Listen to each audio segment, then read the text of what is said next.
All right. Sorry I'm a few minutes late. I was continuing the fight that Clayton White and I had yesterday. I didn't whip his butt enough yesterday, so I wanted to finish it before I walked in here. I told y'all Saturday after the game, social media is going to be the end of us all. There's another example. Are y'all freaking kidding me?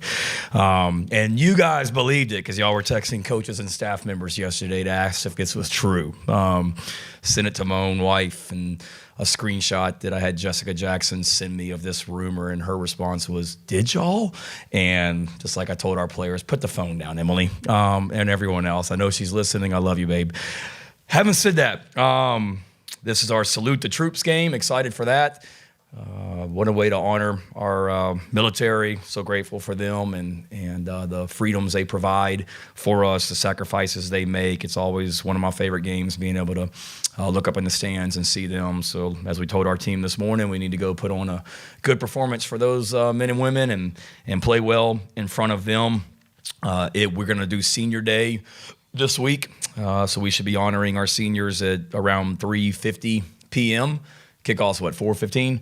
4:15, so at 3:50 is when we'll honor those seniors, and would please ask our fans to be in your seats early and give those guys the recognition and honor that they deserve. There's some special young men in that group that have given a lot to Gamecock football. Some guys that were here before I even got hired as the head coach that have now been here for 5 seasons with me alone, plus one with Coach Muschamp. So want to honor those guys. They've given so much to the University of South Carolina. They love being Gamecocks, and I would really hope that our fans would be in their seats early to show appreciation for those seniors that'll be participating on Saturday. And then we need to go play well against a really good Coastal team. Coach Beck's done an awesome job.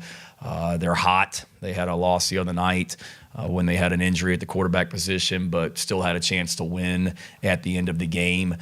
They've scored 40 points or more in, 4 straight games, I believe. They were on a 4-game winning streak before they got beat the other night, playing some really good football, had some nice wins throughout the month of October. So they're certainly a team that's gotten better as the year has gone on. They present some problems defensively. They've got good personnel. The scheme is a little bit different than what we see week in, week out in this conference. So we've got to do a great job of putting together a plan to go attack a defensive structure that's a little bit different. And they're very talented on the defensive side of the ball. Offensively, they're running the heck out of the football. They've used 3 quarterbacks this year. All 3 quarterbacks are a threat with their legs. They're really deep at receiver, play a lot of guys at the receiver position, talented at the running back position, and they have size on the offensive line, and they present a lot of problems from a schematic standpoint, hence the fact that they've scored 40 or more in multiple games here in a row. And then special teams, we better be on point this week. The game against App State changed on an onside kick that they surprised them on. They've got fake punts in their past. They returned a kickoff for a touchdown the other night, so they present a lot of problems on defense too. So we need to have a great week of preparation, prepare well, and get ready to go play a great game on Saturday. And I know it'll be a great environment in Williams-Brice Stadium. I get it. Nobody's happy about where we are from a record standpoint, but I know how great our fan base is, and I know that they'll savor the opportunity to be back in Williams-Brice Stadium for 2 more opportunities in 2025 to be together as a fan base and finish this season the right way. Because it'll be September before we're in there again. So excited about the opportunity to get back home and play in our stadium. It's been a while, and starts this Saturday. Questions? Oh wow. David, I did not do that, David. That is not my decision, David. Just for the record, do not write bad articles about me, David. There's enough of those out there already, I'm sure. Well, I did not know about that, so that's a tall order there. Yes. How has the mood been amongst the team the last few days since College Station, with just kind of processing the fact? I'm sure it's been a process for everyone to process missing a bowl game and just the disappointment that comes with that. And what's kind of been your message to the guys with these last 2 weeks here? Yeah, I've been proud of them, Jack. I think early on Saturday in the aftermath, that was a quiet plane ride home, as you can imagine. That was a quiet Sunday during meetings. I think there was very much a sense of what just happened. I think we all feel that way. And then you look at the tape on Sunday, and you're really able to dive into it. Let's give A&M some credit for the way that their quarterback and their team played in the second half, and simply, did not play well enough or coach well enough in the second half. So we watched that tape on Saturday, but like always, and I know people don't want to hear it, and I really don't care, we went out on Sunday night and we had an awesome practice. And our guys responded just like I knew that we would respond, because as we talked about as a team in our team meeting on Sunday, our foundation is really strong. Our foundation is really powerful. Our culture is really strong. Our culture is really powerful. And that has been on display week in, week out, because if you don't have that, we're not in the competitive games like we've been in throughout the season. And I get it. I'm not in the moral victories. I'm not into, having the how hard we play. We're into winning football games, and we haven't done it. I fully understand that. But I told our players Sunday night I knew they would respond that way. We had a spirited practice, energetic practice. We always do a young guys scrimmage at the end of practice on Sunday nights, where the young guys that don't play, they or haven't played as much, they get out there and play. We let the players, they're basically the coaches. So I love seeing DQ Smith and Gerald Kilgore put on headphones, and they're calling the defense during the scrimmage and going at it and supporting their teammates. And then yesterday was the off day, and then we came back in here this morning and had a really energetic and strong, powerful practice today. So they responded like I knew they would. Disappointed, no question about it. Sad in a lot of ways, because we've only got 11 days left with this group, and no one's happy about that, but very motivated to go finish this thing out the right way and have an opportunity to once again put what we're about on display Saturday, because I know the narrative is, I'm sure it's how is South Carolina going to come back from this, how is South Carolina respond, and we get an opportunity on Saturday to show that. Shame we won't get any more availability reports, or Nick and Cisse, okay? They're progressing. Cisse was full go today in practice. Nick's better than what he was a couple days ago. Jalewis Solomon missed the game the other day with an injury. He's trending in the right direction, I would say, on those guys. And then fans are fans. Social media, as you mentioned, is what it is.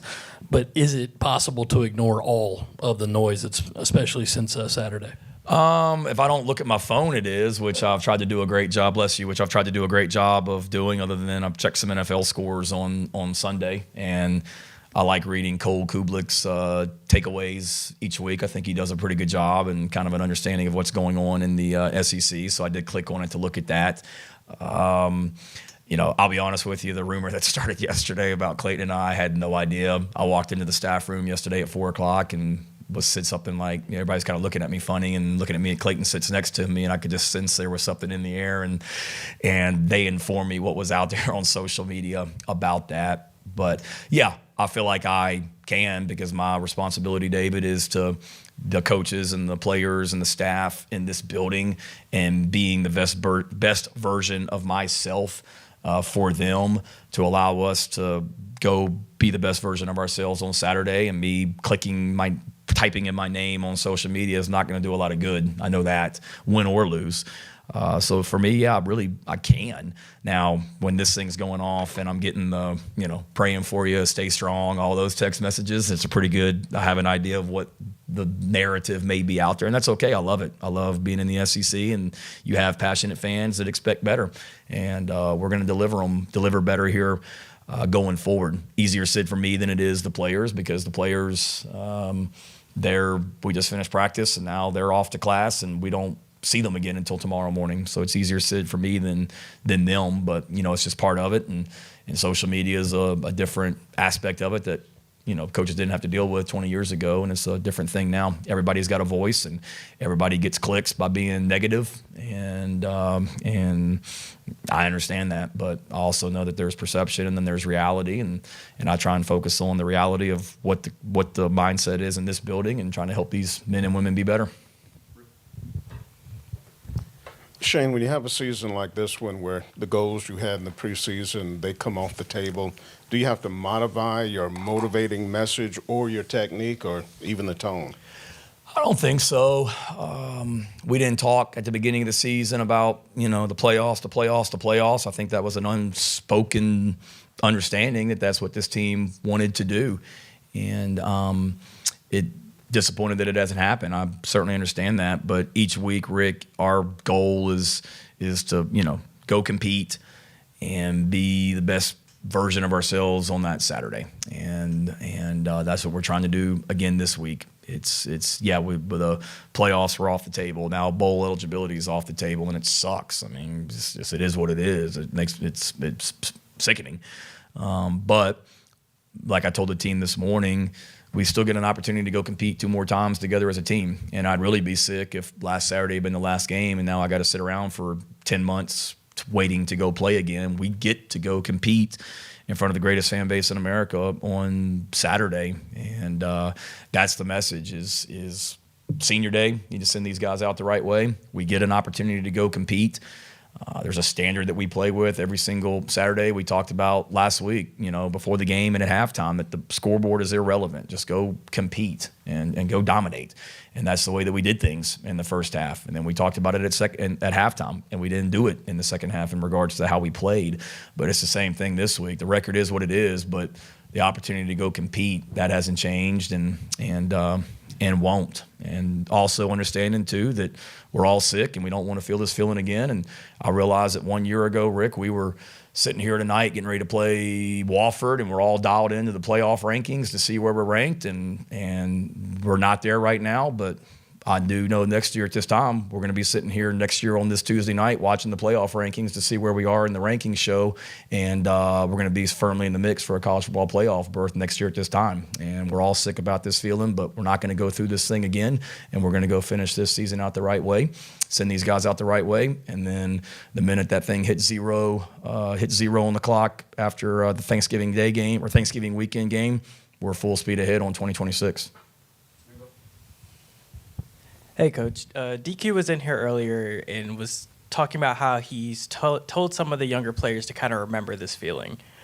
How much have you seen, I guess, the players that have been here, through the rough times and have gotten to the other side of it, just get the younger guys through a season like this? Yeah, I think they've done a great job. All of, we don't have many seniors. When we announced that group on Saturday, I think there's 20-something guys, but when you look at the number of guys that are, starting necessarily on offense and defense, there's really not a lot offensively and defensively. So those guys, there's a lot of older guys that have invested a lot into this program. Bradley Dunn has been here for a long time, and no, he's not a starter on this team, but he is a valuable, critical member of this team, and I feel like he's been a fantastic leader for this team this year and having perspective and being able to share with those guys that even though you may not starting on offense or defense or whatnot, he's playing on special teams for us, you can really pour into your teammates and help them through the struggles from this season to help us be better going forward. We've got a lot of guys like that, but I feel like they have. It's I hate it for them, and that's what breaks my heart is they sit in the front row of the team meeting room in the team meeting next door, and it hurts me that this is how their last year is going because we all wanted to send them out better than this, and it stinks that we're going through this. But as I told them, the other day, the whole team, we're going to be stronger for it. We'll be stronger as a team next season because of this and because we don't want to feel this feeling again. And then the guys that aren't coming back, they'll, God has a plan. And I don't know why we have gone through this. Yes, there's football standpoint that we can fix. Here's why we went through it. But just big picture wise, I hate that they're going through it, but I do know that they'll be stronger as, human beings and going into life after their playing days are over because of this experience for sure. And I'm really proud of them and how they've handled it. Because if anybody, Jack asked about the mood, if anybody had the right, if you will, to go out on the practice field and be a bunch of sad boys, it's that senior class, and it's been the complete opposite. They've been awesome, and I knew they would be. one of the emphasis that you've talked about a lot this year is dominating the fourth quarter, and obviously what happened Saturday, and you've had several games this year where it's very competitive going into the fourth quarter but haven't been able to get it done. Where do you think you guys have kind of fallen short in those final 15 minutes and your experience coaching? What makes a good fourth quarter team? Yeah, I think from it starts with, all that stuff to me starts in the off season, January, February, all the things you're doing in the wintertime, in the summertime. You're building that mental toughness, that physical toughness for the fourth quarter, especially in this league where, it's going to be a dogfight every single week. It starts with from a physical standpoint, making sure that you're fresh mentally and physically as you get into the fourth quarter, that your bodies are in position to go be at your best. And that's with the preparation that you have during the week, how you're taking care of your body.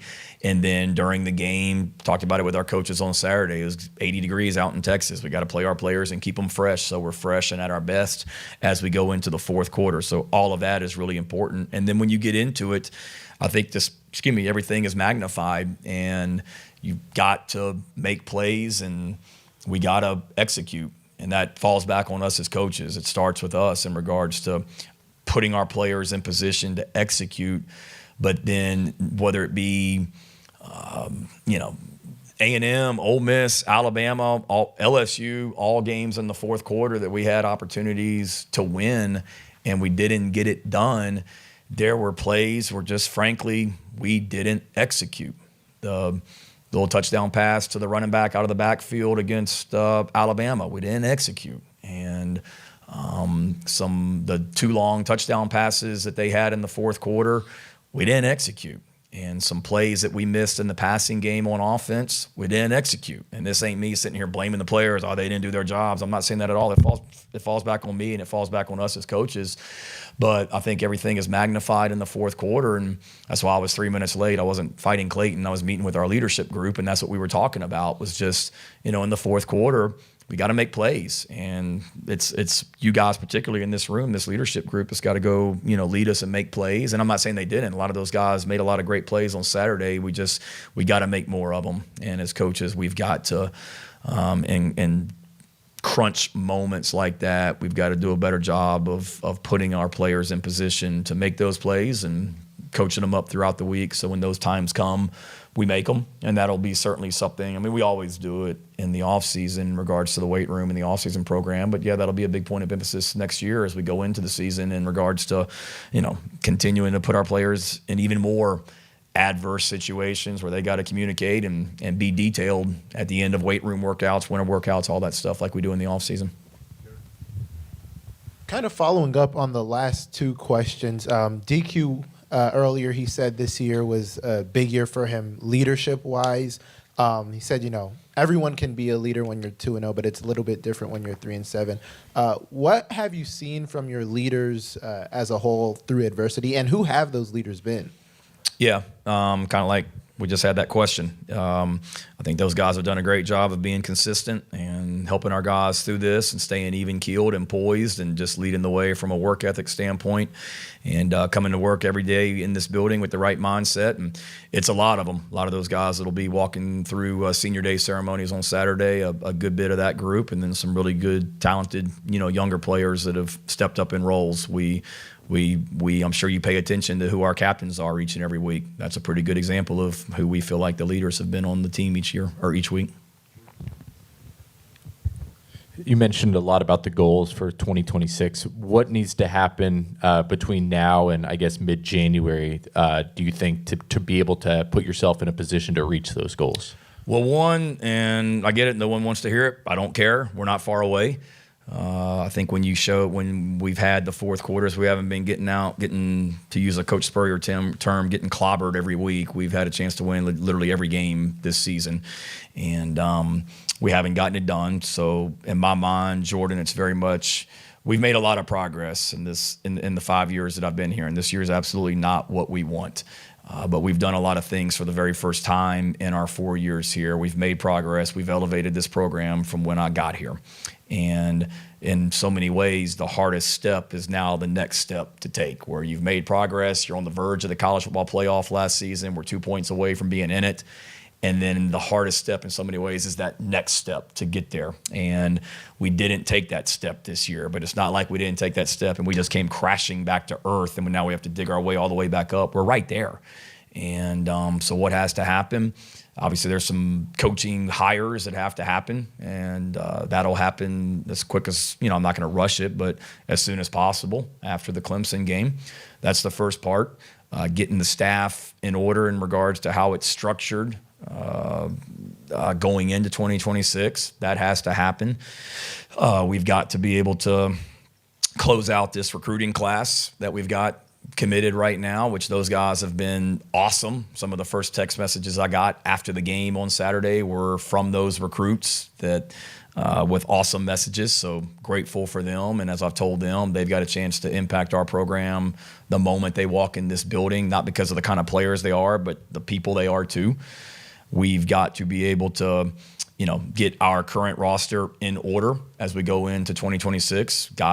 Some guys have NFL decisions to make. Guys have, other decisions to make. We've got to be able to retain that. And my conversations have been good with guys. And then, frankly, there'll be some guys, I'm sure, that don't want to be a part of this going forward, and that's okay too. We'll cross that bridge if somebody decides to move on for another opportunity to go play somewhere else. And then the portal opens in January, and I don't think we need to go out there. I had this conversation with one of our starters on defense last week, one of our key players that has a chance that will come back next year, and we talked about the portal in some ways, and he said it. He's like, we don't need a lot in regards to the portal. It's not like we need to go out and sign 40 portal guys and flip this roster. We don't. That game, Saturday, we were about 2 or 3 plays away from winning that, and we've got the people in our program to do it.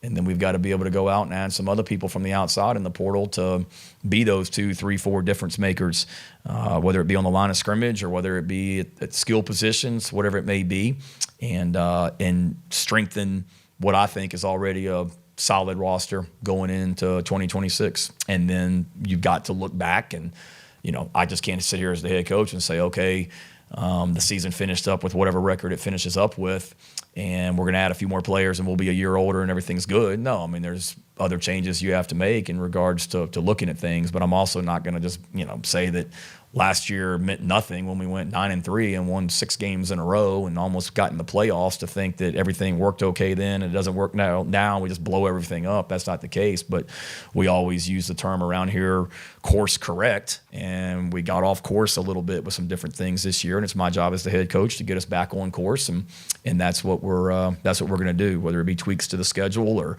tweaks to some things that we train, tweaks to be better in the fourth quarter, tweaks to be better in September than we have been. All that, you look at that, and it really, really, really stinks not being in a bowl game in December. But I'll be able, we play Clemson, and then I think the last day of class is the following Friday, and then our players got exams and they're not really in the building, so it gives me and our coaching staff really the month of December to.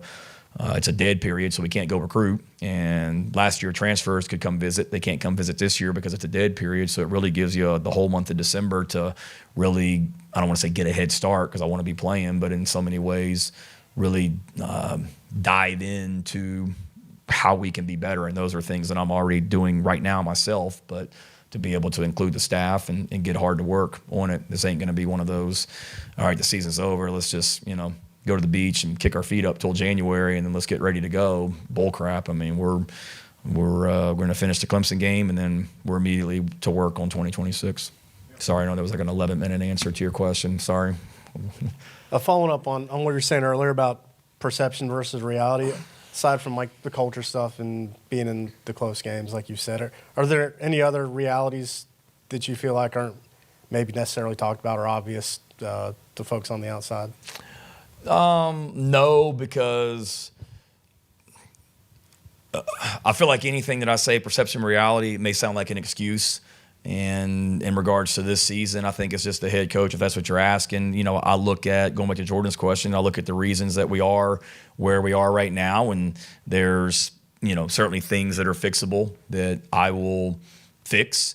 And you realize how close we truly are in a lot of ways. And it's an adjustment here, an adjustment there, an addition here, a subtraction there, whatever it may be. But it's when I say perception versus reality, I get it. Everything on the outside is negative, negative, negative. Everybody sucks, I'm sure. But, I look at the body of work, and nobody's patting ourselves on the back because of where we are right now. But I do believe like there's a reality of we're not that far away. And I truly believe that. I know that. Our players know that. And that's why the conversations that I've had with the players on our team, Hale, in regards to their futures and guys that have decisions on whether or not they want to come back next season have been overwhelmingly positive. Now, I get it. The portal doesn't open until January, but I think if this thing was if the culture wasn't strong and the reality was what people maybe perceive it to be on the outside, we wouldn't have the positive things that are going on in this building, and there's a lot of them. So that's what I meant by that. Shane, you mentioned how there's not a ton of seniors on this team, but with no bowl game this year, with these last 2 games, how do you balance getting those seniors as many touches as possible versus getting some of the younger guys kind of? I'm trying to win the game, period. So we're not in you're a senior and let's get you some carries and some catches. We got a big challenge this Saturday against Coastal Carolina. So senior, junior, freshman, sophomore, I don't really care what class you are. We want to honor the seniors, and the best way to honor the seniors is to go win the football game and play really well. And that's going to be a big challenge this week against Coastal and next week against Clemson.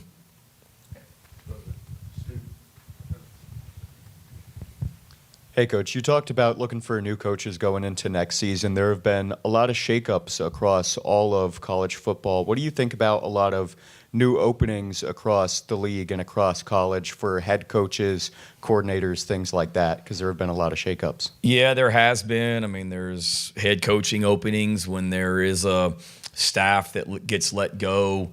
Now, those that you're talking about, 10 coaches and additional staff members that are on the market. With all the, I've got to hire 2 coaches. I'll be competing with other jobs that are open. I'm certainly, well aware of that. So it's a volatile profession.